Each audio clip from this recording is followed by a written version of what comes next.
माननीय वित्त मंत्री आदरणीय श्री सुरेश खन्ना जी। माननीय अध्यक्ष जी, बजट अपलोड करा रहे इसमें।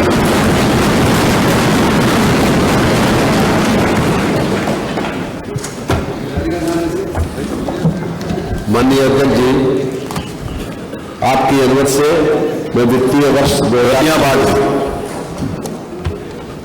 2027 का बजट प्रस्तुत करता हूं। माननीय, हमारी सरकार के पिछले और वर्तमान कार्यकाल में प्रदेश का सर्वांगीण विकास हुआ है, चाहे कानून व्यवस्था का सुदृढ़ीकरण हो, अवस्थापना सुविधाओं का विस्तार हो, औद्योगिक निवेश हो, रोजगार सृजन हो, महिलाओं का सशक्तिकरण हो, युवाओं का कौशल संवर्धन हो, किसानों की खुशहाली हो, गरीबी उन्मूलन हो। वर्ष 2024-25 त्वरित अनुमान में प्रदेश की जीएसडीपी 30.25 लाख करोड़ रुपए आकलित हुई है, जो गत वर्ष की तुलना में 13.4% की वृद्धि परिलक्षित करता है। प्रदेश की प्रतिव्यक्ति आय 1,09,844 रुपए आकलित हुई है, जो वर्ष 2016-17 में प्रतिव्यक्ति आय 54,564 रुपए के दोगुने से अधिक। वर्ष 25-26 में प्रतिव्यक्ति आय 1,20,000 रुपए होने का अनुमान है। प्रदेश में हम लगभग 6 करोड़ लोगों को बहुआयामी गरीबी से ऊपर उठाने में सफल हुए हैं। बेरोजगारी की दर 2.24% रह गई है। एसडीजी इंडिया इंडेक्स में उत्तर प्रदेश की रैंकिंग, जो वर्ष 18-19 में 29वें स्थान पर थी, बेहतर होकर वर्ष 23-24 में 18वें स्थान पर आ गई है। राज्य सरकार द्वारा फरवरी 2024 में चौथे ग्लोबल इन्वेस्टर समिट का सफलतम आयोजन किया गया।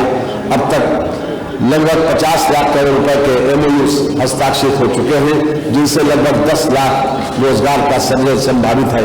इनमें से अब तक लगभग 15 लाख करोड़ रुपए के निवेश की लगभग 16,000 से अधिक परियोजनाओं के 4 ग्राउंड ब्रेकिंग सेरेमनी संपन्न हो चुके हैं। उत्तर प्रदेश भारत का सबसे बड़ा मोबाइल फोन विनिर्माण केंद्र है, जिनसे लगभग 10 लाख रोजगार का सृजन संभावित है।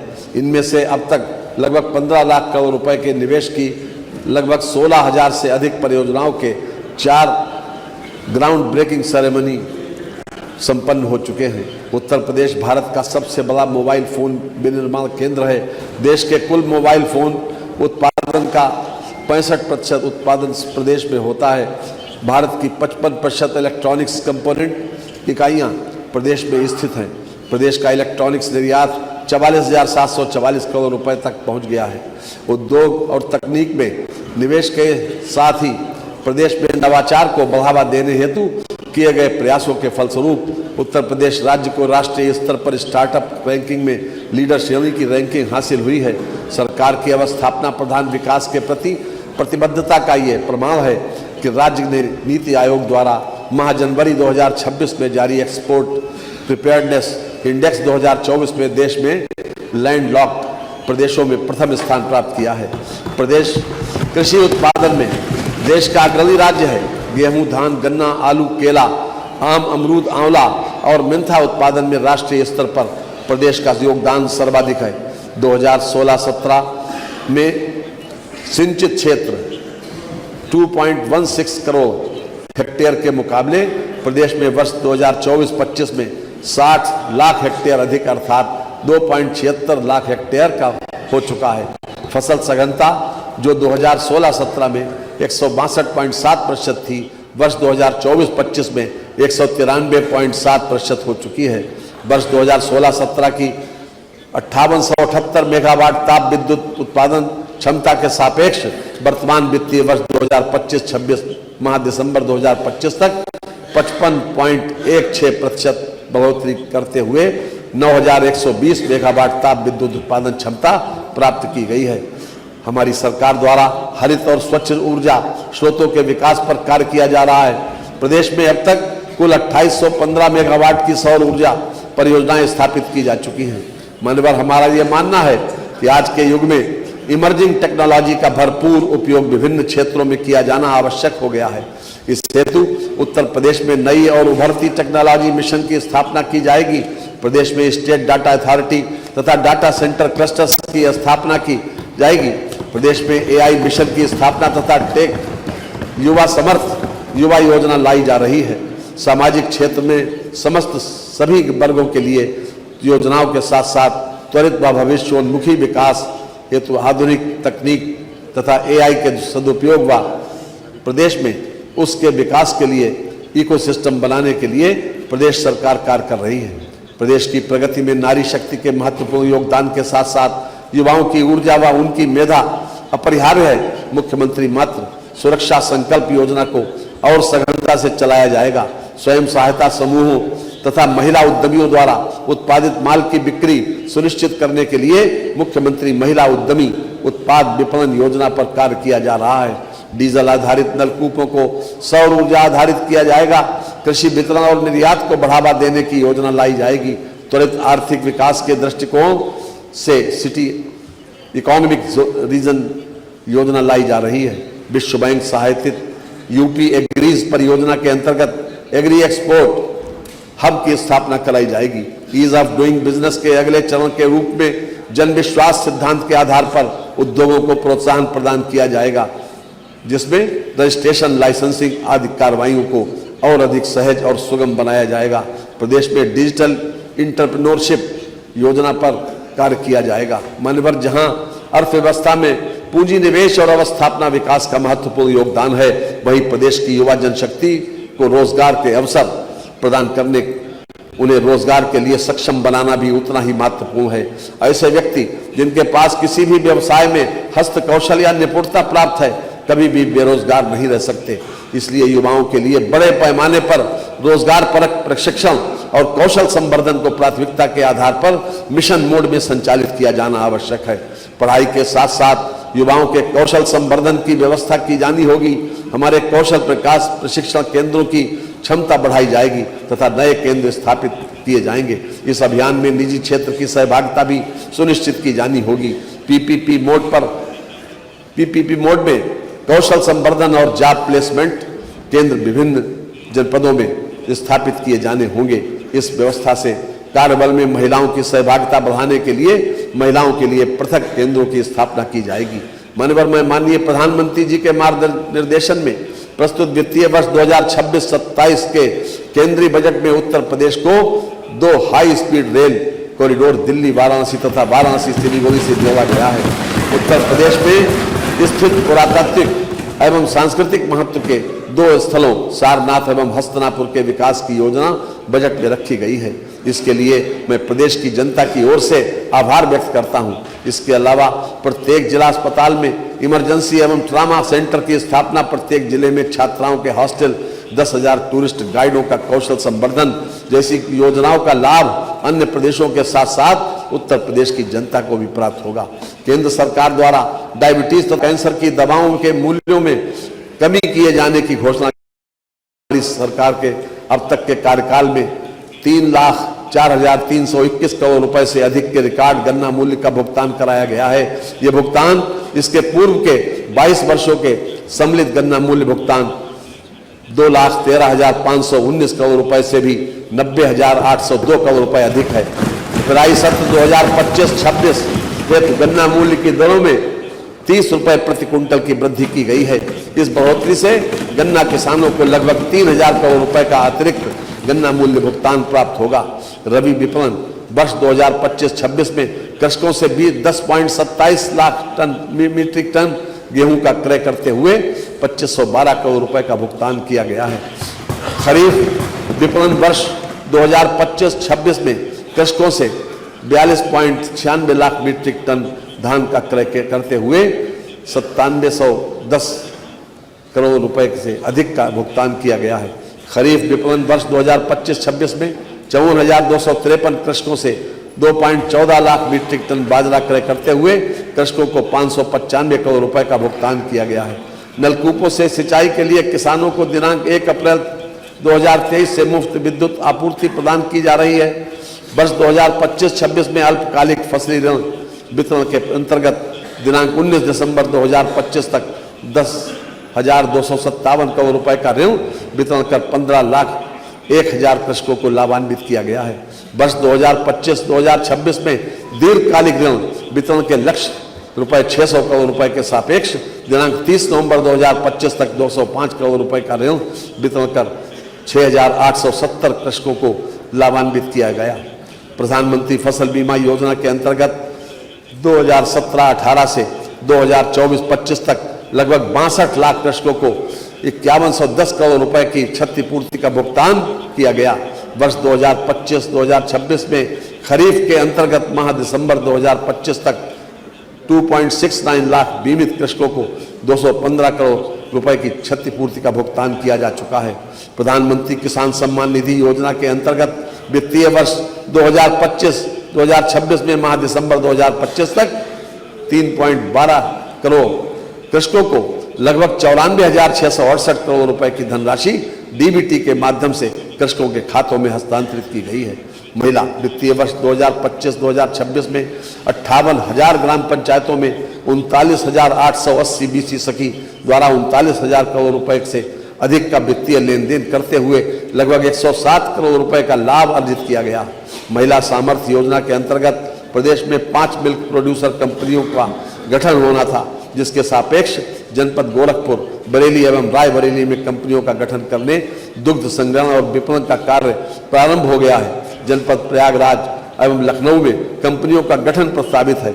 महिला गन्ना किसानों को पर्ची निर्गमन में प्राथमिकता दी जा रही है, जिसका लाभ प्रदेश की लगभग 60,000 महिला गन्ना किसानों को मिल रहा है।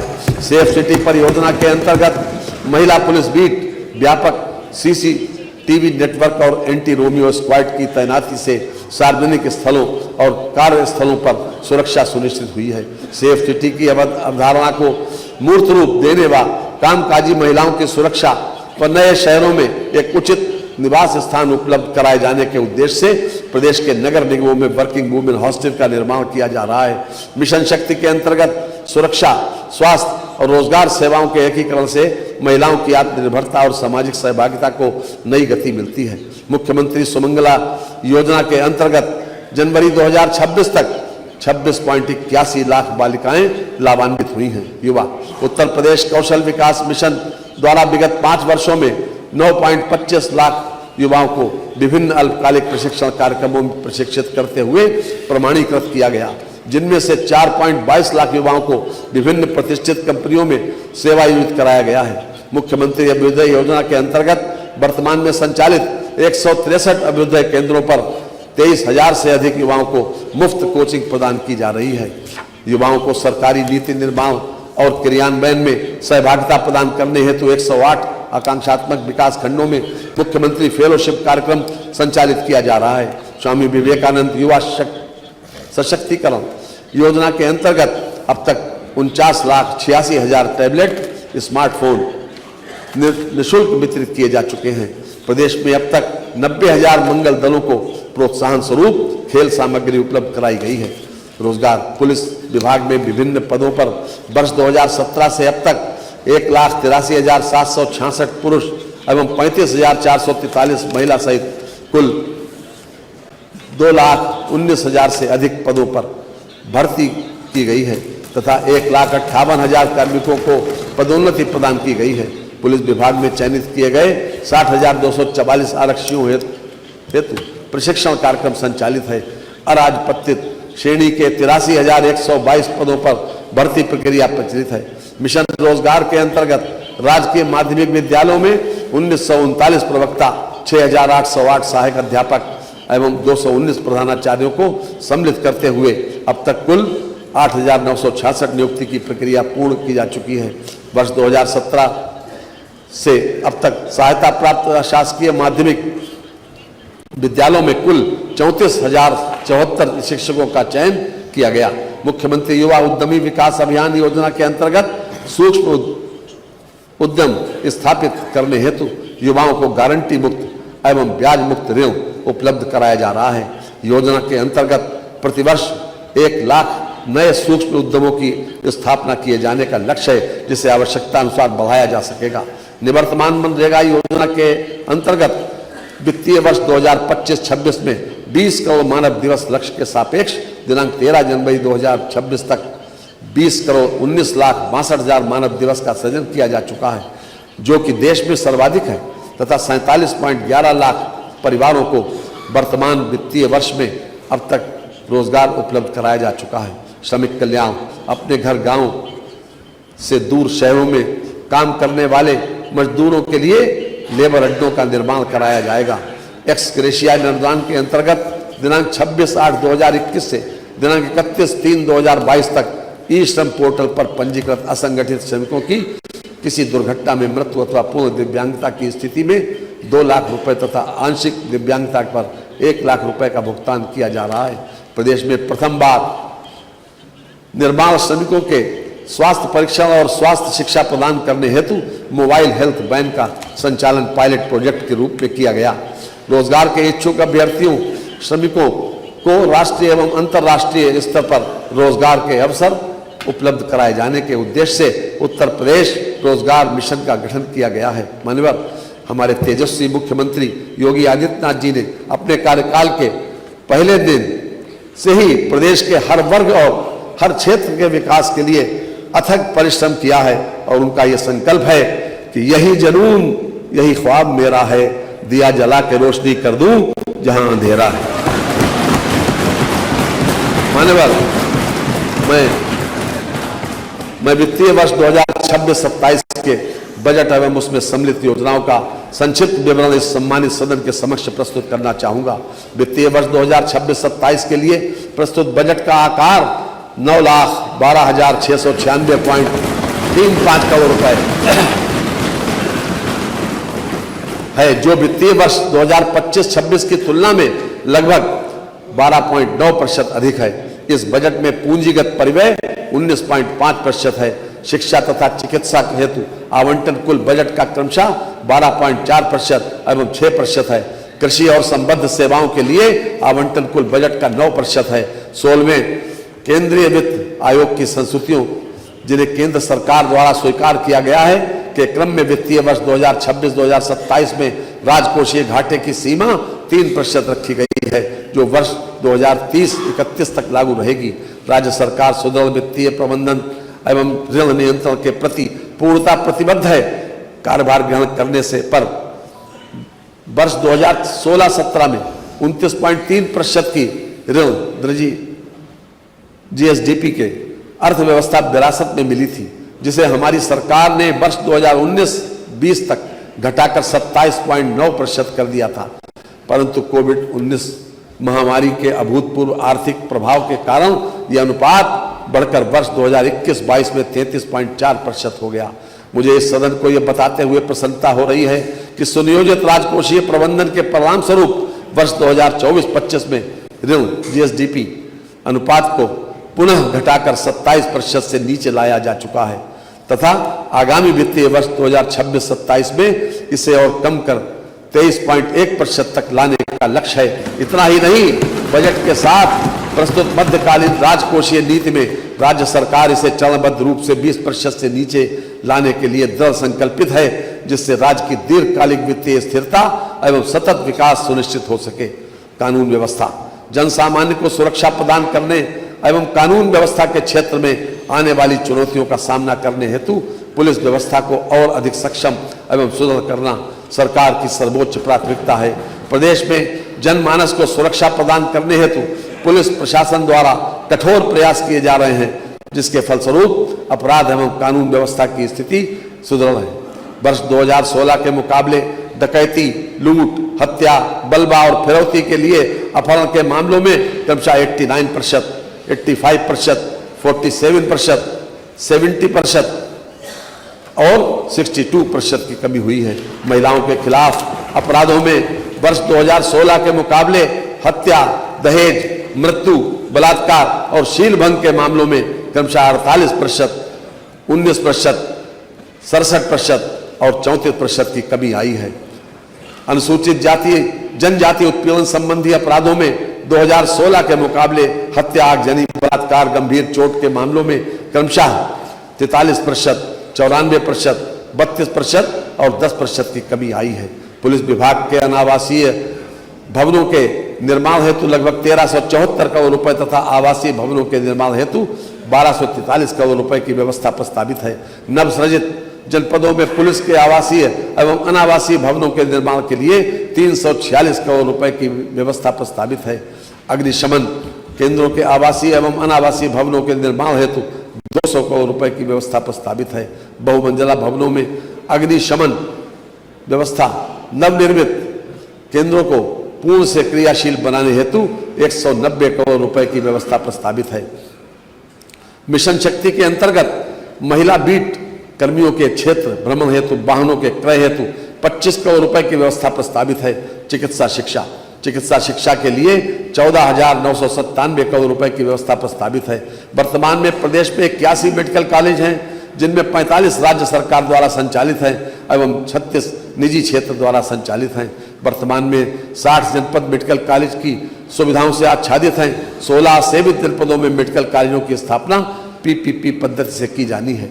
राजकीय तथा निजी क्षेत्र के मेडिकल चिकित्सा संस्थानों में एमबीबीएस सीटों की संख्या वर्ष 2017 में 4540 थी, जिसे बढ़ाकर 12,800 किया गया। राजकीय तथा निजी क्षेत्र के चिकित्सा संस्थानों में पीजी सीटों की संख्या वर्ष 2017 में 1221 थी, जिसे बढ़ाकर 4,995 किया गया। 14 नए मेडिकल कॉलेजों की स्थापना एवं संचालन हेतु 1023 करोड़ रुपए की व्यवस्था प्रस्तावित है। कैंसर संस्थान लखनऊ के लिए 315 करोड़ रुपए की व्यवस्था प्रस्तावित है। असाध्य रोगों के इलाज के लिए निःशुल्क चिकित्सा सुविधा हेतु 130 करोड़ रुपए की व्यवस्था प्रस्तावित है। चिकित्सा स्वास्थ्य एवं परिवार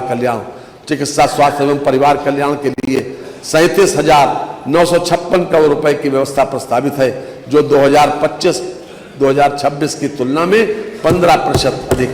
जननी शिशु सुरक्षा कार्यक्रम प्रदेश के समस्त जनपदों में लागू है। इस योजना का मुख्य उद्देश्य प्रसव हेतु आने वाली गर्भवती महिलाओं को गारंटीड कैशलेस डिलीवरी सेवा प्रदान करना है।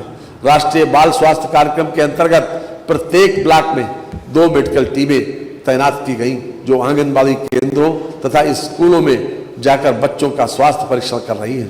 प्रदेश के समस्त जनपदों में दिनांक 8 दिसंबर 2024 से संचालित पल्स पोलियो अभियान के अंतर्गत 3,28,44,929 बच्चों को पोलियो ड्रॉप पिलाई गई। जापानी इंसेफ्लाइटिस से बचाव हेतु प्रदेश के संवेदनशील 42 जनपदों में टीकाकरण कार्यक्रम निर्बाध रूप से संचालित है। आयुष्मान भारत मुख्यमंत्री जन आरोग्य योजना के अंतर्गत लाभार्थी परिवारों की संख्या 49.22 लाख है। योजना हेतु 500 करोड़ रुपए की व्यवस्था प्रस्तावित है। माननीय मुख्यमंत्री जी के नेतृत्व में एआई प्रजा कार्यक्रम की शुरुआत की गई है और इस पहल के माइक्रोसॉफ्ट, गूगल, इंटेल, आईबीएम और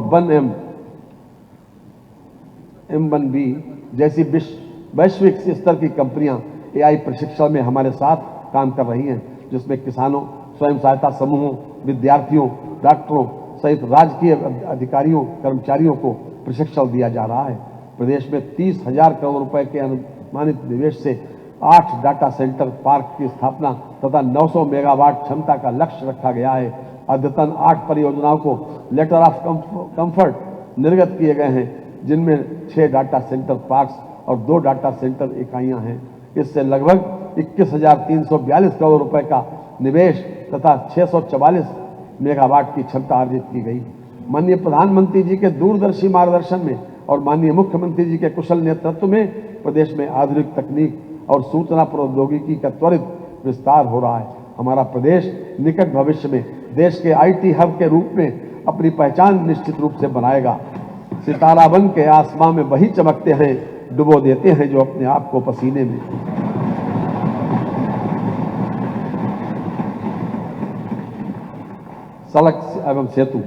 सड़कों एवं सेतुओं के निर्माण, चौड़ीकरण एवं अनुरक्षण हेतु 34,468 करोड़ रुपए की व्यवस्था प्रस्तावित है।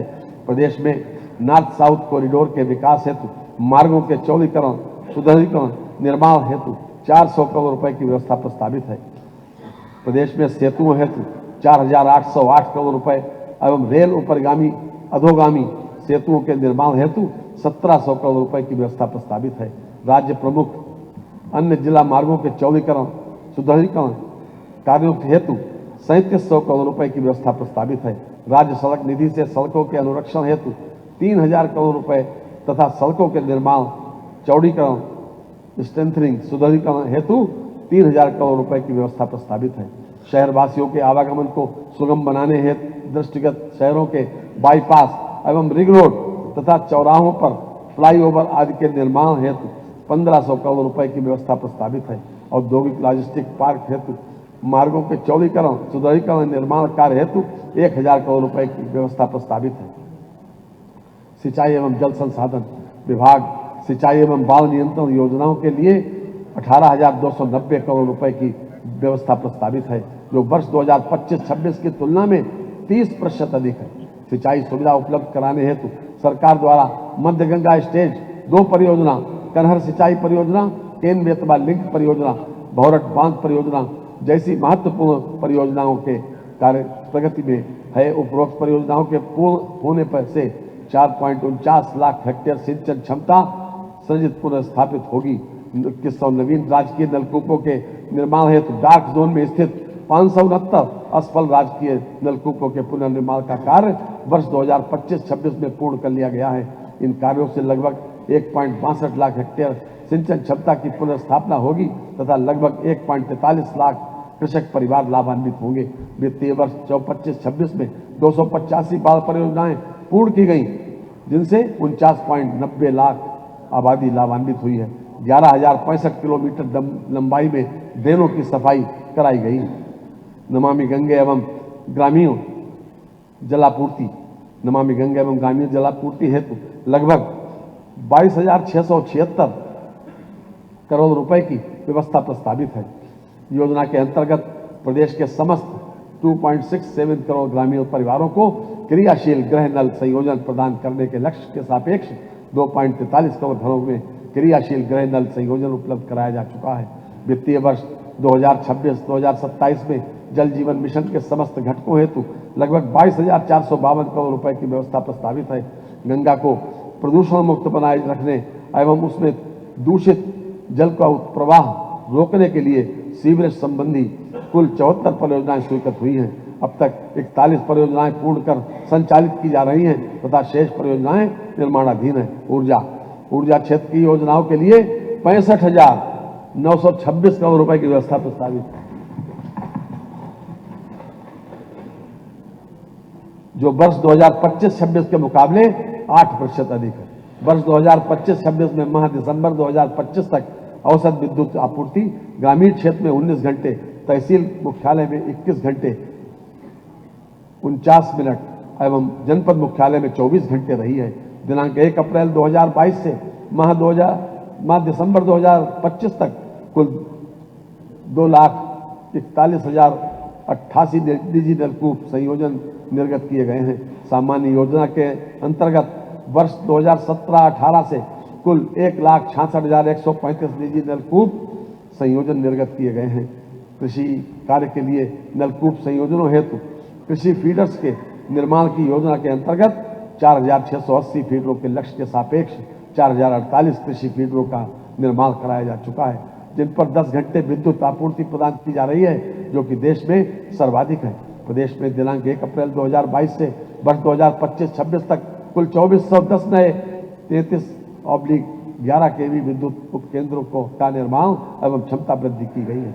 साथ ही 20,924 नए वितरण ट्रांसफार्मर्स की स्थापना एवं 85,684 ट्रांसफार्मरों की क्षमता वृद्धि का कार्य किया गया है। उत्तर प्रदेश में पारेषण तंत्र की कुल क्षमता जो वर्ष 2016-17 में 17,890 मेगावाट थी, उसे 2025-26 में 82% बढ़ाकर वर्तमान में 32,500 मेगावाट किया गया है। अतिरिक्त ऊर्जा स्रोत के विकास हेतु लगभग 2104 करोड़ रुपए की व्यवस्था प्रस्तावित है, जो वर्ष 25-26 की तुलना में दोगुने से अधिक है। उत्तर प्रदेश सौर ऊर्जा नीति 2022, उत्तर प्रदेश राज्य जैव ऊर्जा नीति 2022 एवं उत्तर प्रदेश ग्रीन हाइड्रोजन नीति 2024 के अंतर्गत 5 वर्षों में 22,000 मेगावाट विद्युत उत्पादन का लक्ष्य रखा गया है। पीएम कुसुम सूर्य घर योजना प्रदेश में सघन रूप से संचालित है। इस हेतु 1,500 करोड़ रुपए की व्यवस्था प्रस्तावित है। अयोध्या एवं मथुरा सहित 17 नगर निगमों को सोलर सिटी के रूप में विकसित किया जा रहा है। ग्रामीण क्षेत्रों में अब तक प्रदेश में लगभग 5.20 लाख सोलर स्ट्रीट लाइट संयंत्रों की स्थापना कराई जा चुकी है। उत्तर प्रदेश राज्य जैव नीति 2022 के अंतर्गत प्रदेश में 36 CBG संयंत्रों की स्थापना कराई जा चुकी है, जो देश में सबसे अधिक है।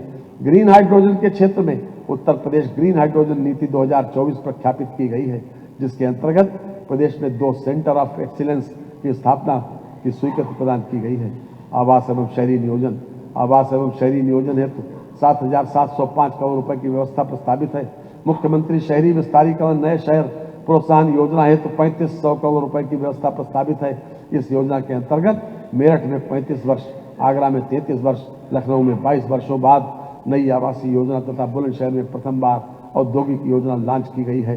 काशी बिंद क्षेत्रीय विकास प्राधिकरण का गठन किया गया है, जिसके अंतर्गत समाहित जनपदों जौनपुर, चंदौली, गाजीपुर, मिर्जापुर, भदोही एवं सोनभद्र को समेकित नियोजित विकास संभव हो सकेगा। प्रयागराज चित्रकूट क्षेत्रीय विकास प्राधिकरण का गठन भी प्रक्रियाधीन है। रीजनल रैपिड ट्रांजिट सिस्टम के अंतर्गत दिल्ली, गाजियाबाद, मेरठ नमो भारत ट्रेन का संचालन प्रारंभ हो चुका है। लखनऊ विकास क्षेत्र तथा प्रदेश के अन्य सभी विकास प्राधिकरणों के विकास योजना के अंतर्गत विभिन्न अवसंरचना कार्यों हेतु 800 करोड़ रुपए की व्यवस्था प्रस्तावित है। मेरठ, मथुरा, वृंदावन एवं कानपुर विकास प्राधिकरण के अंतर्गत अवस्थापना सुविधाओं के विकास की नई योजना हेतु 750 करोड़ रुपए की व्यवस्था प्रस्तावित है। नई योजना सिटी इकोनॉमिक रीजन हेतु 100 करोड़ रुपए की व्यवस्था प्रस्तावित है। अयोध्या के सर्वांगीण विकास हेतु 100 करोड़ रुपए की व्यवस्था प्रस्तावित है।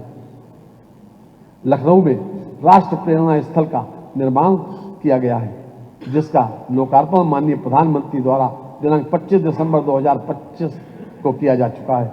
राष्ट्र प्रेरणा स्थल के प्रबंधन, संचालन, सुरक्षा एवं अनुरक्षण कोष हेतु कार्पस फंड हेतु 50 करोड़ रुपए की व्यवस्था प्रस्तावित है। नगर विकास हेतु लगभग 26,514 करोड़ रुपए की व्यवस्था का प्रस्ताव है।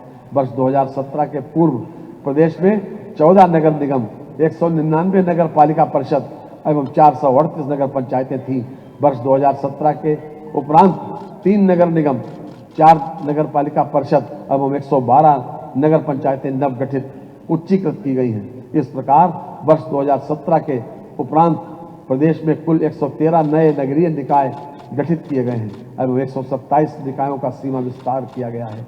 स्वच्छ भारत मिशन नगरीय 1 के अंतर्गत 8,99,634 व्यक्तिगत शौचालय तथा 69,381 सीट सामुदायिक सार्वजनिक शौचालय एवं यूरिनल का निर्माण कराते हुए सभी स्थानीय निकायों को ODF घोषित कराने में सफलता प्राप्त की है।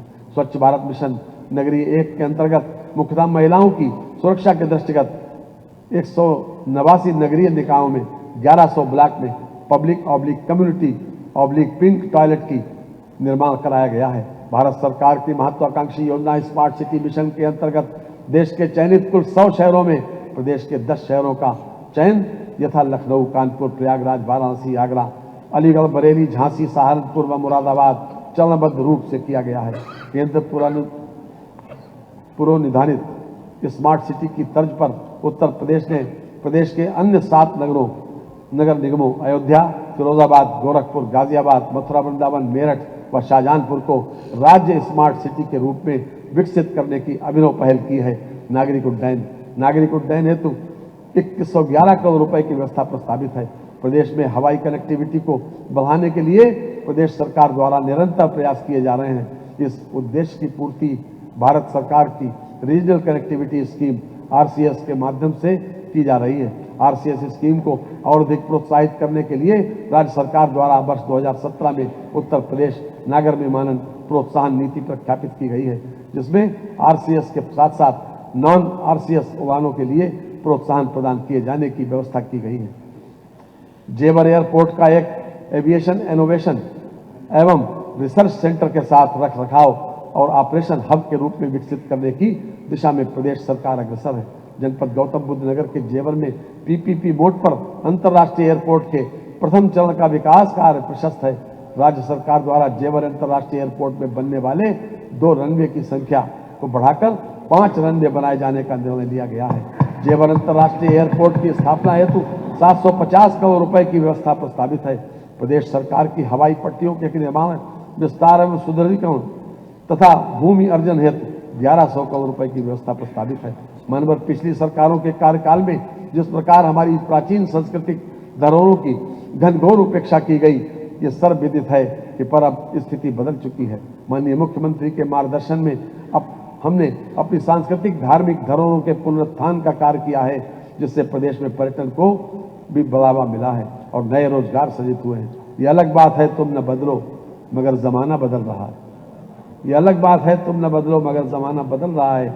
गुलाब पत्थर पे खिल रहे हैं, चिराग आंधियों में जल रहे हैं। धर्माधिकार श्री राम जन्मभूमि मंदिर अयोध्या धाम तक पहुंच मार्ग परियोजना के अंतर्गत श्री राम जन्मभूमि मंदिर अयोध्या धाम मुख्य पहुंच मार्ग रामपथ का निर्माण कार्य पूर्ण होने वाला है। जमधरा में प्रस्तावित वैदिक वेलनेस सिटी से श्री राम जन्मभूमि मंदिर पहुंच मार्ग के उच्चीकरण का कार्य कराया जा रहा है। काशी में वैदिक विज्ञान केंद्र के प्रथम एवं द्वितीय चरण का कार्य पूर्ण कर पठन पाठन का कार्य प्रारंभ हो गया है। जनपद मिर्जापुर के त्रिकोणीय क्षेत्र माँ विंध्यवासिनी मंदिर, माँ अष्टभुजा मंदिर, माँ काली खोह मंदिर के परिक्रमा पथ एवं जन सुविधा स्थलों को विकसित किए जाने हेतु 200 करोड़ रुपए की व्यवस्था प्रस्तावित है। जनोपयोगी संरक्षित मंदिरों के जीर्णोद्धार एवं पुनर्निर्माण हेतु 100 करोड़ रुपए की व्यवस्था प्रस्तावित है। संस्कृति इमलिया कोडर बलरामपुर में थारू जनजाति संस्कृति संग्रहालय का निर्माण किया गया, जिसका लोकार्पण किया जा चुका है। रामनगर वाराणसी में पूर्व प्रधानमंत्री स्वर्गीय लाल बहादुर शास्त्री के पैतृक निवास पर संग्रहालय स्थापित कर आम जनता के लिए लोकार्पित किया जा चुका है। भारत रत्न माननीय अटल बिहारी वाजपेयी जी के पैतृक गांव बटेश्वर में सांस्कृतिक संकुल का निर्माण पूर्ण कर लोकार्पित किया जा चुका है।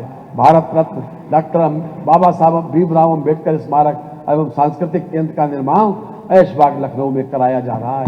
जनपद प्रयागराज में निषाद राज गुहा सांस्कृतिक केंद्र की स्थापना की गई।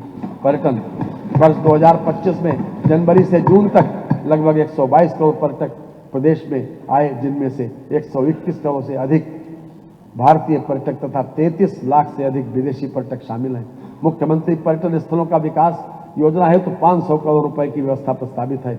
उत्तर प्रदेश श्री अयोध्या तीर्थ विकास परिषद द्वारा अयोध्या क्षेत्र में पर्यटन अवस्थापना विकास हेतु 150 करोड़ रुपए की व्यवस्था प्रस्तावित है। उत्तर प्रदेश श्री नैमिषारण्य तीर्थ विकास परिषद द्वारा नैमिषारण्य क्षेत्र में पर्यटन अवस्थापना विकास हेतु 100 करोड़ रुपए की व्यवस्था तथा ब्रज तीर्थ विकास परिषद द्वारा मथुरा में पर्यटन अवस्थापना के विकास हेतु करोड़ की व्यवस्था प्रस्तावित है। विंध्यवासिनी देवी धाम तथा वाराणसी में पर्यटक सुविधाओं के विकास हेतु 100 करोड़ रुपए की व्यवस्था प्रस्तावित है। नियोजन ग्रामीण क्षेत्रों में अवस्थापना सुविधाओं को सुदृढ़ करने के लिए त्वरित आर्थिक विकास परियोजना हेतु 2400 करोड़ रुपए की व्यवस्था प्रस्तावित है। सस्टेनेबल डेवलपमेंट गोल्स कार्यक्रम के अंतर्गत सामाजिक आर्थिक एवं पर्यावरणीय क्षेत्रों में निर्धारित किए गए लक्ष्यों को वर्ष 2030 तक प्राप्त किए जाने हेतु प्रदेश सरकार निरंतर प्रयत्नशील है। एक परिवार एक पहचान के तहत प्रदेश के सभी परिवारों को विशिष्ट पहचान प्रदान की जा रही है। कुल 4 करोड़ परिवारों एवं 15.62 करोड़ व्यक्तियों की फैमिली आईडी सृजित की जा चुकी है। प्रदेश एवं केंद्र सरकार के 32 विभागों की 98 महत्वपूर्ण योजनाओं को फैमिली आईडी के डाटाबेस के साथ इंटीग्रेट किया जा चुका है। ग्राम विकास की योजनाओं के लिए लगभग 25,500 करोड़ रुपए की व्यवस्था प्रस्तावित है। मनरेगा तथा राष्ट्रीय ग्रामीण आजीविका मिशन हेतु क्रमशः 5544 करोड़ रुपए एवं 4580 करोड़ रुपए की व्यवस्था प्रस्तावित है। इन दोनों योजनाओं का संचालन विकसित भारत ग्रामीण रोजगार एवं आजीविका मिशन गारंटी योजना के रूप में संचालित होगी। प्रधानमंत्री आवास योजना ग्रामीण के अंतर्गत वर्ष 2016-17 को से लेकर वर्ष 2025-26 तक 36,56,000 आवास निर्माण के लक्ष्य के सापेक्ष 36,37,000 आवास पूर्ण हो गए तथा शेष निर्माणाधीन आवास शीघ्रता से पूर्ण करा लिए जाएंगे। योजना हेतु 6,102 करोड़ रुपए की व्यवस्था प्रस्तावित है। मुख्यमंत्री आवास योजना ग्रामीणों के अंतर्गत वर्ष 2018-2019 से लेकर 2025-26 तक कुल 4,61,000 आवास निर्माण लक्ष्य के सापेक्ष 3,67,000 आवास पूर्ण हो गए हैं तथा शेष निर्माणाधीन आवास शीघ्रता से पूर्ण करा लिए जाएंगे। प्रधानमंत्री ग्राम सड़क योजना हेतु 822 करोड़ रुपए की व्यवस्था प्रस्तावित है। पंचायती राज की योजनाओं के लिए लगभग 32,090 करोड़ रुपए की व्यवस्था प्रस्तावित है, जो वर्ष 2025-26 की तुलना में 67% अधिक है। स्वच्छ भारत मिशन ग्रामीण द्वितीय चरण वित्तीय वर्ष 2020-21 से संचालित है। मिशन हेतु 2823 करोड़ रुपए की व्यवस्था प्रस्तावित है। प्रदेश में ग्राम पंचायत एवं वार्ड स्तर पर डिजिटल लाइब्रेरी की स्थापना हेतु वित्तीय वर्ष 2026-27 में 454 करोड़ रुपए की व्यवस्था प्रस्तावित है। ग्रामीण स्टेडियम एवं ओपन जिम के मार्ग निर्माण हेतु 130 करोड़ रुपए की व्यवस्था प्रस्तावित है। ग्राम पंचायतों में 1000 बहुउद्देशीय पंचायत भवनों का निर्माण कराए जाने हेतु वित्तीय वर्ष 2026-2027 में लगभग 57 करोड़ रुपए की व्यवस्था प्रस्तावित है। प्रदेश की प्रत्येक विधानसभा के ग्रामीण क्षेत्र में पंचायत उत्सव भवन बारात घर का निर्माण योजना के अंतर्गत 100 करोड़ रुपए की व्यवस्था प्रस्तावित है। कृषि योजनाओं के लिए लगभग 10,888 करोड़ रुपए की व्यवस्था प्रस्तावित है, जो वर्ष 2025-26 के मुकाबले 20% अधिक है। वर्ष 2026-27 में 753.55 लाख मीट्रिक टन खाद्यान्न उत्पादन एवं 48.18 लाख मीट्रिक टन तिलहन उत्पादन का लक्ष्य है। एक्वा ब्रिज द्वारा प्रस्तावित यूपी एग्रीज परियोजना में एक्वाकल्चर आधारभूत संरचना के अंतर्गत विश्व स्तरीय हैंचरी तथा विश्व स्तरीय ट्रेनिंग सेंटर की स्थापना की बाह्य सहायतित परियोजना के लिए 155 करोड़ रुपए की व्यवस्था प्रस्तावित है। यूपी एग्रीज परियोजना के अंतर्गत एग्री एक्सपोर्ट हब की स्थापना के लिए 245 करोड़ रुपए की व्यवस्था प्रस्तावित है। किसान उत्पादक संगठनों हेतु रिवॉल्विंग फंड योजना के लिए 75 करोड़ रुपए की व्यवस्था प्रस्तावित है। कृषकों के डीजल पंप सेट को सोलर पंप में परिवर्तित करने की योजना हेतु 637 करोड़ 84 लाख रुपए की व्यवस्था प्रस्तावित है।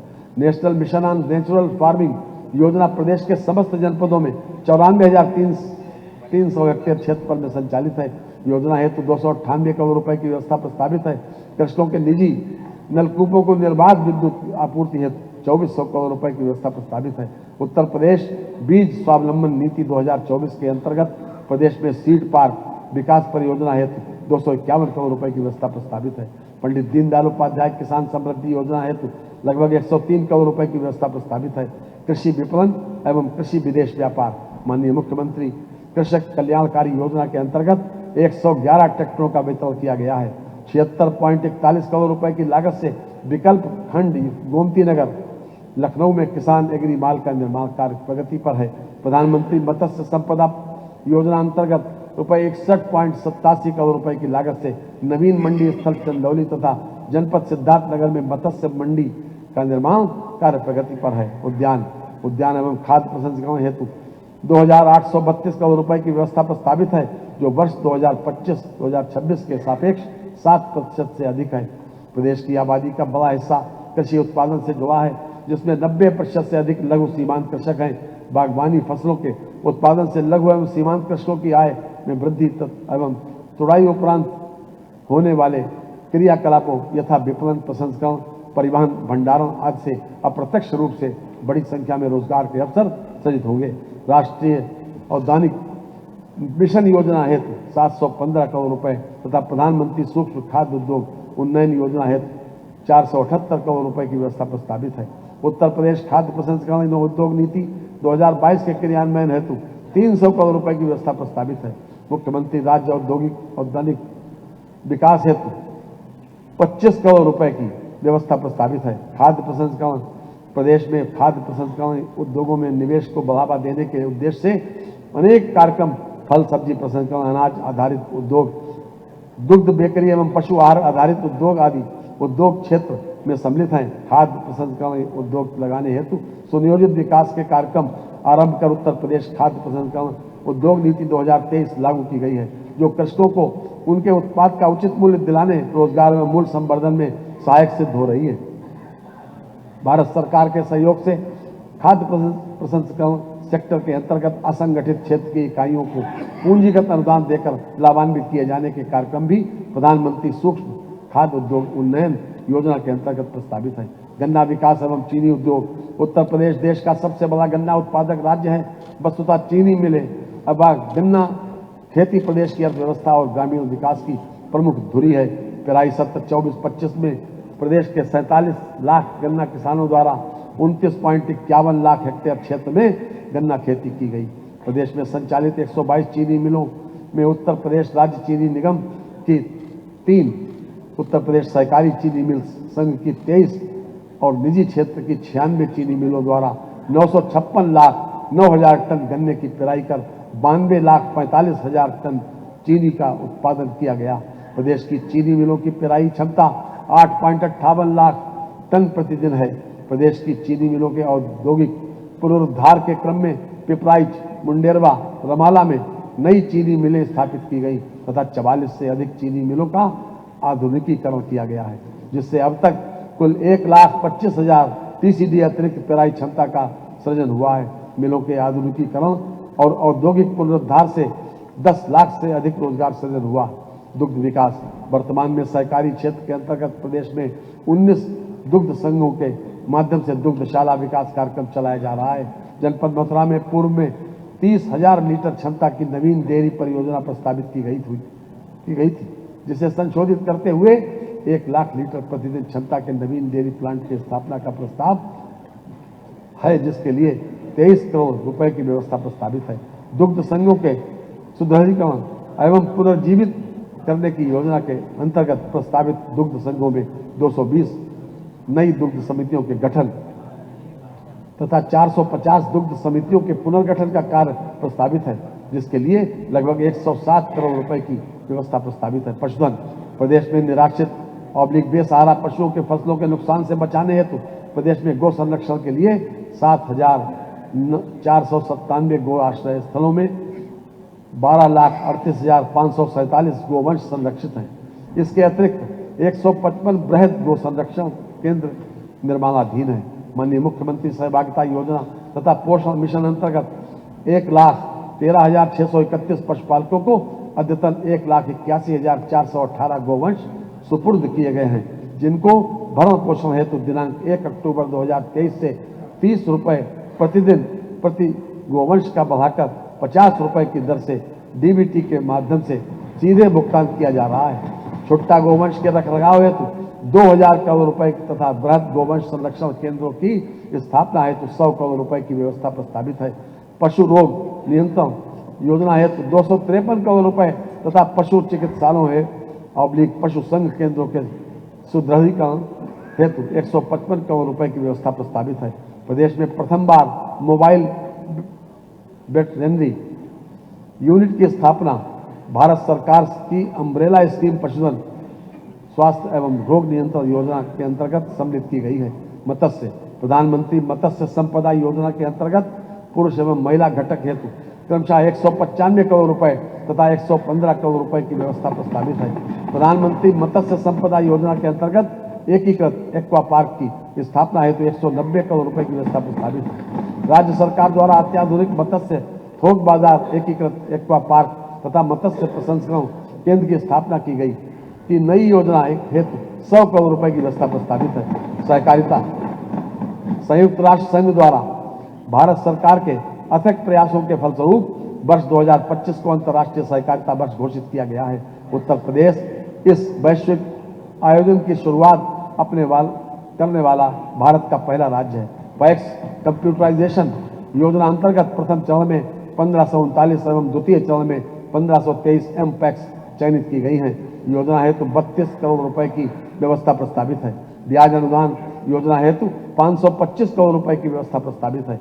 रासायनिक उर्वरकों के अग्रिम भंडारण योजना हेतु 150 करोड़ रुपए की व्यवस्था प्रस्तावित है। मुख्यमंत्री कृषक समृद्धि योजना, जिसमें दीर्घकालिक ऋण हेतु ब्याज अनुदान, सहकारी बैंक को कार्यशील पूंजी हेतु वित्तीय सहायता तथा सहकारी बैंक की शाखाओं के आधुनिकीकरण एवं ब्रांडिंग हेतु वित्तीय सहायता की व्यवस्था है के लिए 38 करोड़ रुपए की प्रावधान प्रस्तावित है। सहकारिता क्षेत्र में विश्व की सबसे बड़ी अन्न भंडारण योजना के अंतर्गत नवीन गोदामों के निर्माण की नई योजना प्रस्तावित की जा रही है, जिसके लिए 25 करोड़ रुपए की व्यवस्था प्रस्तावित है। खाद्य एवं रसद की योजनाओं के लिए लगभग 20,124 करोड़ रुपए व्यवस्था प्रस्तावित है। अन्न पूर्ति योजना में हेतु 15,480 करोड़ रुपए की व्यवस्था प्रस्तावित है। निःशुल्क LPG सिलेंडर रिफिलिंग योजना हेतु 1,500 करोड़ रुपए की व्यवस्था प्रस्तावित है। अन्नपूर्णा भवन के निर्माण के लिए 500 करोड़ रुपए की व्यवस्था प्रस्तावित है। बेसिक शिक्षा के लिए 77,622 करोड़ रुपए की व्यवस्था प्रस्तावित है। परिषदीय विद्यालयों के कक्षा 1 से 8 तक अध्ययनरत सभी छात्राओं को निःशुल्क यूनिफॉर्म, स्कूल बैग, जूता मोजा एवं स्टेशनरी उपलब्ध कराए जाने की योजना हेतु 650 करोड़ रुपए की व्यवस्था प्रस्तावित है। प्रदेश के सभी 75 जनपदों में 2-2 मुख्यमंत्री मॉडल कंपोजिट विद्यालयों की स्थापना आधुनिक शैक्षणिक आवश्यकताओं के अनुरूप की जा रही है। प्रदेश के सभी 75 जनपदों के प्रत्येक जनपद में एक एक विद्यालय को मुख्यमंत्री अभ्युदय विद्यालय के रूप में विकसित किया जा रहा है। जिन विकास खंडों में कस्तूरबा गांधी बालिका विद्यालय स्थापित नहीं है, उनमें आवासीय बालिका विद्यालय की स्थापना की गई। नई योजना हेतु 580 करोड़ रुपए की व्यवस्था प्रस्तावित है। परिषदीय विद्यालयों के शिक्षक, शिक्षणेतर कर्मचारी एवं संविदा या मानदेय आधारित कार्मिकों को कैशलेस चिकित्सा सुविधा उपलब्ध कराने की नई योजना लाई जा रही है, जिसके लिए लगभग 358 करोड़ रुपए की व्यवस्था प्रस्तावित है। समग्र शिक्षा योजना के अंतर्गत राज्य निधि से सभी प्राथमिक विद्यालयों को स्मार्ट स्कूल के रूप में विकसित किए जाने की नई योजना हेतु 300 करोड़ रुपए की व्यवस्था प्रस्तावित है। सहायता प्राप्त अशासकीय विद्यालयों की सुरक्षा ऑडिट में अधोमानक पाए जाने वाले विद्यालयों के अनुरक्षण की नई योजना हेतु 300 करोड़ रुपए की व्यवस्था प्रस्तावित है। माध्यमिक शिक्षा के लिए 22,167 करोड़ रुपए की व्यवस्था प्रस्तावित है, जो 2025-26 की तुलना में 15% अधिक है। माध्यमिक विद्यालयों में बेहतर मूलभूत सुविधाएं उपलब्ध कराने की योजना के अंतर्गत राजकीय माध्यमिक विद्यालयों हेतु 520 करोड़ रुपए तथा अशासकीय सहायता प्राप्त माध्यमिक विद्यालयों हेतु 10 करोड़ रुपए व्यवस्था प्रस्तावित है। राजकीय संस्कृत पाठशाला के छात्रों की छात्रवृत्ति हेतु 20 करोड़ रुपए की व्यवस्था प्रस्तावित है। राजकीय माध्यमिक विद्यालयों में ड्रीम स्किल कैब क्लस्टर की स्थापना हेतु 150 करोड़ रुपए की व्यवस्था प्रस्तावित है। अशासकीय माध्यमिक विद्यालयों में कार्यरत शिक्षकों के लिए कैशलेस चिकित्सा सुविधा प्रदान किए जाने की नई योजना हेतु 89 करोड़ रुपए से नई योजना प्रारंभ किया जाना प्रस्तावित है। जनपद गोरखपुर में पूर्वांचल के प्रथम एवं प्रदेश के दूसरे सैनिक स्कूल की स्थापना एवं संचालन प्रारंभ किया गया है। उच्च शिक्षा के लिए लगभग 6,591 करोड़ रुपए की व्यवस्था प्रस्तावित, जो वर्ष 2025-26 के मुकाबले 7% अधिक है। मेधावी छात्राओं को स्कूटी प्रदान किए जाने की रानी लक्ष्मीबाई स्कूटी योजना हेतु 400 करोड़ रुपए की बजट व्यवस्था प्रस्तावित है। मुख्यमंत्री शिक्षुता प्रोत्साहन योजना हेतु 40 करोड़ रुपए की व्यवस्था प्रस्तावित है। विंध्याचल मंडल में मां विंध्यवासिनी विश्वविद्यालय मिर्जापुर की स्थापना हेतु 50 करोड़ रुपए की, मुरादाबाद मंडल में गुरु जम्बेश्वर विश्वविद्यालय मुरादाबाद की स्थापना हेतु 50 करोड़ रुपए तथा देवी पाटन मंडल में मां पाटेश्वरी विश्वविद्यालय बलरामपुर की स्थापना हेतु 50 करोड़ रुपए की व्यवस्था प्रस्तावित है। स्वामी सुखदेवानंद विश्वविद्यालय शाहजहांपुर की स्थापना की नई योजना हेतु 21 करोड़ रुपए की व्यवस्था प्रस्तावित है। काशी नरेश विश्वविद्यालय भदोही की स्थापना की नई योजना हेतु 21 करोड़ रुपए की व्यवस्था प्रस्तावित है।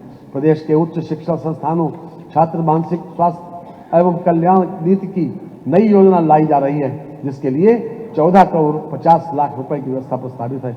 प्राविधिक शिक्षा हेतु वर्ष 2025-2026 के सापेक्ष 72% की वृद्धि के साथ लगभग 2,365 करोड़ रुपए की व्यवस्था प्रस्तावित है। प्रदेश में डिप्लोमा स्तरीय 195 संस्थाओं में प्रशिक्षण प्रदान किया जा रहा है। 23 राजकीय पॉलिटेक्निक निर्माणाधीन अवस्थापना की प्रक्रिया में है। राजकीय पॉलिटेक्निकों में नवीन टेक्नोलॉजी से सुसज्जित उन्नयन तथा एक्सीलेंस सेंटर की स्थापना किए जाने लगभग 714 करोड़ रुपए की व्यवस्था प्रस्तावित है।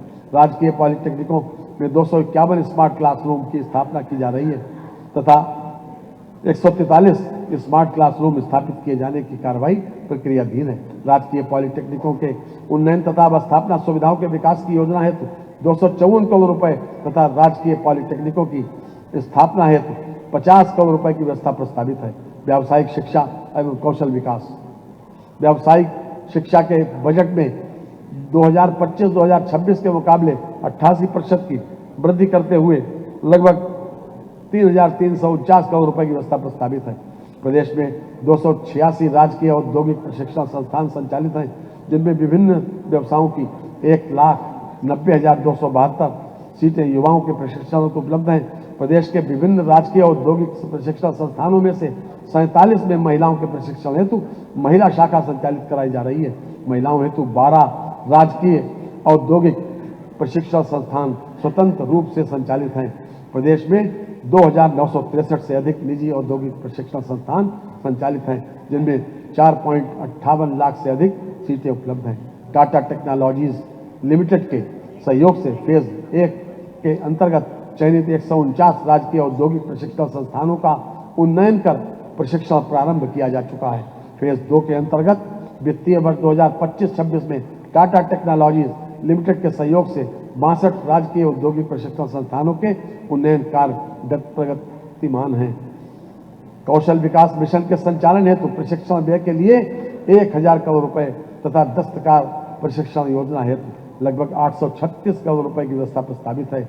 प्रोजेक्ट प्रवीण के लिए 500 करोड़ रुपए तथा मुख्यमंत्री शिक्षुता प्रशिक्षण योजना हेतु 20 करोड़ रुपए की व्यवस्था प्रस्तावित है। खेल एवं युवा कल्याण, वर्तमान में प्रदेश में कुल 84 स्टेडियम, 67 बहुउद्देशीय क्रीड़ा स्थल, 38 तरणताल तथा 52 जनपदों में अत्याधुनिक जिम उपकरणों की स्थापना की गई है। जनपद वाराणसी में पीपीपी मॉडल पर अंतर्राष्ट्रीय क्रिकेट स्टेडियम का निर्माण कराया जा रहा है। जनपद मेरठ में मेजर ध्यानचंद राज्य खेल विश्वविद्यालय का निर्माण कराया जा रहा है। खेलो इंडिया योजना अंतर्गत जनपद वाराणसी के सिगरा स्टेडियम का व्यापक विकास, जनपद जौनपुर में बहुउद्देशीय क्रीड़ा हाल का निर्माण तथा जैतपुर रायबरेली में बहुउद्देशीय क्रीड़ा हाल का निर्माण कराया जा रहा है। जनपद गोरखपुर में ईपीसी मोड पर अंतर्राष्ट्रीय क्रिकेट स्टेडियम के निर्माण की स्वीकृति प्रदान की गई है।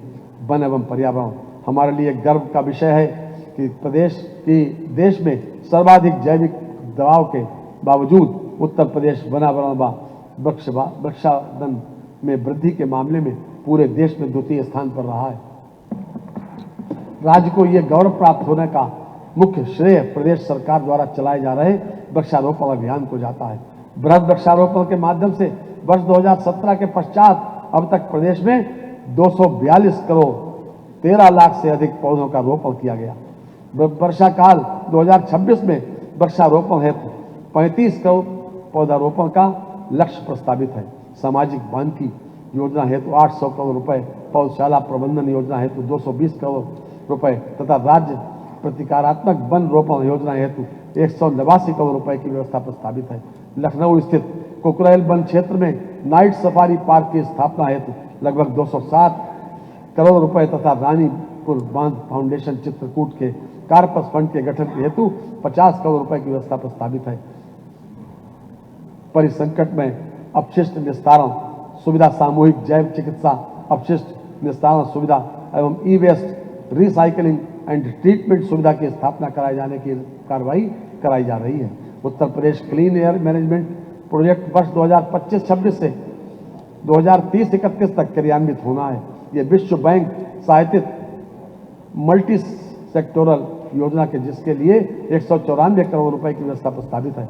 माननीय मुख्यमंत्री योगी आदित्यनाथ जी के सर्व समावेशी विजन में जहां एक और अवस्थापना और उद्योगों की चिंता है, वहीं महिलाओं, बच्चों और श्रमिकों और समाज के दुर्बल वर्ग के कल्याण की भी चिंता है। प्रदेश की जनजातियों के बारे में इसके पहले कभी सोचा भी नहीं गया। ये कहने में कोई हिचक नहीं कि सदियों की रूढ़ियों को तोड़कर समाज को नई दिशा देना एक श्रम साध्य और समय साध्य कार्य है, परंतु दूरदृष्टि, दृढ़ संकल्प और अहर्निश श्रम से यह संभव हो रहा है। बड़ी मुश्किल से कोई सुबह मुस्कुराती है, बड़ी मुश्किल से कोई सुबह मुस्कुराती है, गम की हर शाम दबे पांव चली आती है। ये वक्त लगता ही नहीं जिंदगी बदलने में, पर बदलने में वक्त जिंदगी लग जाती है, पर बदलने में वक्त जिंदगी लग जाती है। महिला एवं बाल विकास, महिला एवं बाल विकास की योजनाओं के लिए लगभग 18,620 करोड़ रुपए की व्यवस्था प्रस्तावित है, जो वर्ष 2025-26 के सापेक्ष 11% अधिक है। निराश्रित महिला पेंशन योजना हेतु 3,500 करोड़ रुपए की व्यवस्था प्रस्तावित है। योजना के अंतर्गत 2016-17 में लाभार्थियों की संख्या 17,32,000 थी, जो 2025-26 में अब तक 38,58,922 हो चुकी है। मुख्यमंत्री कन्या सुमंगला योजना के अंतर्गत 400 करोड़ रुपए की व्यवस्था प्रस्तावित है। कामकाजी महिलाओं हेतु छात्रावासों के निर्माण के लिए 100 करोड़ रुपए तथा मुख्यमंत्री श्रमजीवी महिला छात्रावास निर्माण योजना हेतु 35 करोड़ रुपए की व्यवस्था प्रस्तावित है। उत्तर प्रदेश मुख्यमंत्री बाल सेवा योजना हेतु 252 करोड़ रुपए की व्यवस्था प्रस्तावित है। मुख्यमंत्री बाल आश्रय योजना के अंतर्गत भवनों के निर्माण हेतु 80 करोड़ रुपए की व्यवस्था प्रस्तावित है। प्रदेश में अनुपूरक पुष्टाहार से लगभग 1,57 लाख लाभार्थियों को लाभान्वित किया जा रहा है। श्रम ई श्रम पोर्टल पर वर्तमान में 8.41 करोड़ कामगारों के पंजीयन के सापेक्ष फैमिली आईडी उपलब्ध कराने की कार्रवाई की गई। सभी अटल आवासीय विद्यालयों का लोकार्पण किया जा चुका है। इन विद्यालयों में कक्षा 6 से कक्षा 12 तक की निःशुल्क आवासीय शिक्षा प्रदान की जा रही है। वर्तमान में 10,876 छात्र छात्राएं इन विद्यालयों में अध्ययनरत हैं। योजना हेतु 70 करोड़ रुपए की व्यवस्था प्रस्तावित है। उत्तर प्रदेश रोजगार मिशन समिति के गठन हेतु 200 करोड़ रुपए की व्यवस्था प्रस्तावित है। समाज कल्याण वर्ष 2025-26 के सापेक्ष 8% की वृद्धि के साथ 14,953 करोड़ रुपए की व्यवस्था प्रस्तावित है। वृद्धावस्था किसान पेंशन योजना के अंतर्गत 67.50 लाख लाभार्थियों को रुपए 1,000 प्रतिमाह पेंशन प्रदान की जा रही है। योजना हेतु 8,950 करोड़ रुपए की व्यवस्था प्रस्तावित है। मुख्यमंत्री सामूहिक विवाह योजना के अंतर्गत सभी वर्ग की पुत्रियों के विवाह हेतु अनुदान राशि रुपए 51,000 से बढ़ाकर 1,01,000 रुपए कर दी गई। योजना हेतु 750 करोड़ रुपए की व्यवस्था प्रस्तावित है। अनुसूचित जाति के निर्धन व्यक्तियों की पुत्रियों की शादी अनुदान योजना हेतु 100 करोड़ रुपए की तथा सामान्य वर्ग के निर्धन व्यक्तियों की पुत्रियों की शादी योजना हेतु 50 करोड़ रुपए की व्यवस्था प्रस्तावित है। अनुसूचित जाति पूर्व दशम एवं दशमोत्तर छात्रवृत्ति योजना हेतु 977 करोड़ रुपए की व्यवस्था प्रस्तावित है। सामान्य वर्ग पूर्व दशम एवं दशमोत्तर छात्रवृत्ति योजना के अंतर्गत 950 करोड़ रुपए की व्यवस्था प्रस्तावित है। जनजाति विकास प्रधानमंत्री जनजातीय आदिवासी न्याय महाअभियान PM जनमन के अंतर्गत विशेष रूप से कमजोर जनजातीय समूहों का समग्र विकास किया जा रहा है। धरती आबा जनजातीय ग्राम उत्कर्ष अभियान का शुभारंभ माननीय प्रधानमंत्री जी द्वारा दिनांक 2 अक्टूबर 2024 को किया गया है। योजना का उद्देश्य देश भर में 63,000 से अधिक जनजातीय बाहुल्य ग्रामों तथा आकांक्षी जनपदों में के जनजातीय ग्रामों को 18 विभागों के कार्यक्रमों से संतृप्त किए जाने का लक्ष्य है। पिछड़ा वर्ग कल्याण की योजनाओं के लिए 3,402 करोड़ रुपए की व्यवस्था प्रस्तावित है, जो वर्ष 2025-26 के मुकाबले 9% अधिक है। पूर्व दशम एवं दशमोत्तर छात्रवृत्ति योजना हेतु 3,060 करोड़ 50 लाख रुपए की व्यवस्था प्रस्तावित है। अन्य पिछड़ा वर्ग के निर्धन व्यक्तियों की पुत्रियों की शादी अनुदान योजना हेतु 210 करोड़ रुपए की व्यवस्था प्रस्तावित है। पिछड़े वर्ग के छात्राओं हेतु छात्रावास निर्माण योजना अंतर्गत 20 करोड़ रुपए की व्यवस्था प्रस्तावित है। दिव्यांग जन सशक्तिकरण दिव्यांग जन के कल्याण की योजनाओं के लिए 2140 करोड़ रुपए की प्रावधान प्रस्तावित है, जो वर्ष 2025-26 की तुलना में 8% अधिक है। दिव्यांग पेंशन योजना के अंतर्गत लगभग 11 लाख से अधिक दिव्यांग जनों को 1,000 रुपए प्रतिमाह की दर से धनराशि दी जा रही है। वर्ष 2017 के पूर्व धनराशि 300 रुपए थी। योजना हेतु 1470 करोड़ की व्यवस्था प्रस्तावित है। 3 से 7 वर्ष की श्रवण बाधित, मानसिक मंदित तथा दृष्टि बाधित दिव्यांग बच्चों के प्री स्कूल रेडीनेस हेतु 18 मंडलीय जनपदों में बचपन डे केयर सेंटर्स का संचालन किया जा रहा है। प्रदेश के 7 महत्वाकांक्षी जनपदों तथा चंदौली, सिद्धार्थनगर, बहराइच, श्रावस्ती, फतेहपुर एवं सोनभद्र में नवीन बचपन डे केयर सेंटर्स का संचालन की कार्रवाई प्रक्रियाधीन है। अल्पसंख्यक कल्याण की योजनाओं हेतु 2,058 करोड़ रुपए की व्यवस्था प्रस्तावित है। प्रधानमंत्री जन विकास कार्यक्रम के अंतर्गत मल्टी सेक्टोरल डेवलपमेंट कार्यक्रम ऐसे 21 जनपदों जिनमें अल्पसंख्यक जनसंख्या का अनुपात सबसे अधिक है में लागू है, जिसके लिए 500 करोड़ रुपए की व्यवस्था प्रस्तावित है। पूर्व दशम तथा दशमोत्तर छात्रवृत्ति योजना हेतु 391 करोड़ रुपए की व्यवस्था प्रस्तावित है। न्याय विभाग की योजनाओं हेतु लगभग 9,845 करोड़ रुपए की व्यवस्था का प्रस्ताव है, जो वर्ष 2025-26 के सापेक्ष 9% अधिक है। पायलट प्रोजेक्ट के अंतर्गत न्यायालय परिसर के निर्माण हेतु 1,000 करोड़ रुपए की व्यवस्था प्रस्तावित है। प्रदेश के अद्यतन 111 ग्राम न्यायालयों में को क्रियाशील किए जाने की कार्रवाई की गई। महिलाओं के विरुद्ध कारित अपराधों के त्वरित निस्तारण हेतु गठित 81 फास्ट ट्रैक कोर्ट के स्थायीकरण एवं 212 अस्थायी फास्ट ट्रैक कोर्ट के NI एक्ट के अंतर्गत 38 अतिरिक्त न्यायालय तथा 5 विशेष न्यायालय सहवर्ती पदों की निरंतरता बढ़ाए जाने की कार्रवाई की गई। राजस्व वित्तीय वर्ष 2025-26 में मुख्यमंत्री कृषि दुर्घटना कल्याण योजना के अंतर्गत 18,144 आश्रित परिवार लाभान्वित हुए।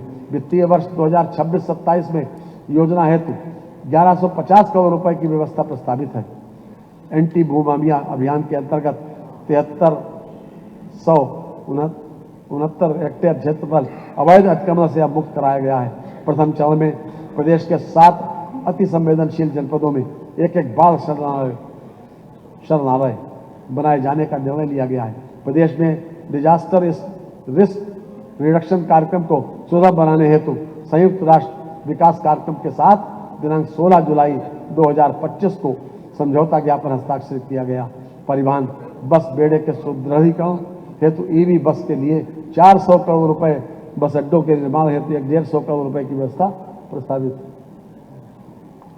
मुख्यमंत्री जीरो फर्टिलिटी विजन योजना दुर्घटनाओं की रोकथाम व दुर्घटना पर पश्चात कार्रवाई हेतु 50 करोड़ रुपए की व्यवस्था प्रस्तावित है।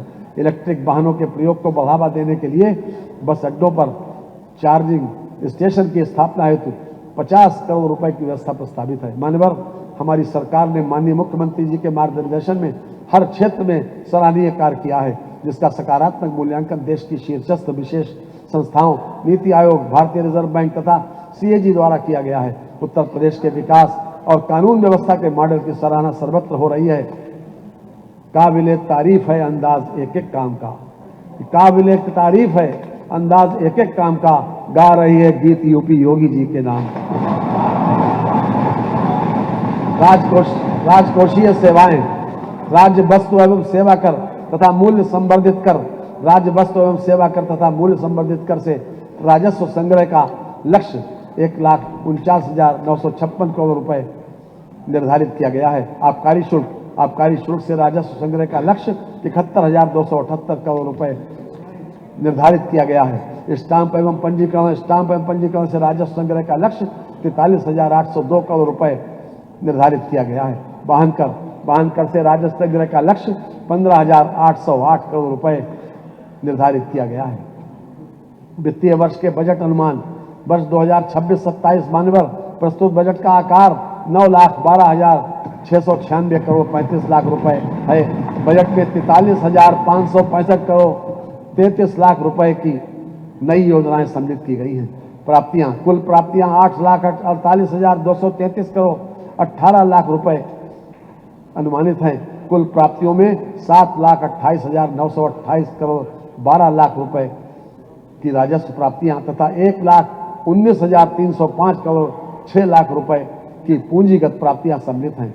राजस्व प्राप्तियों में कर राजस्व का अंश 6,03,401 करोड़ रुपए 76 लाख रुपए है, इसमें स्वयं का कर राजस्व 3,34,491 करोड़ रुपए तथा केंद्रीय करों में राज्य का अंश 2,68,910 करोड़ 36 लाख रुपए सम्मिलित है। व्यय, कुल व्यय 9,12,696 करोड़ 35 लाख रुपए है।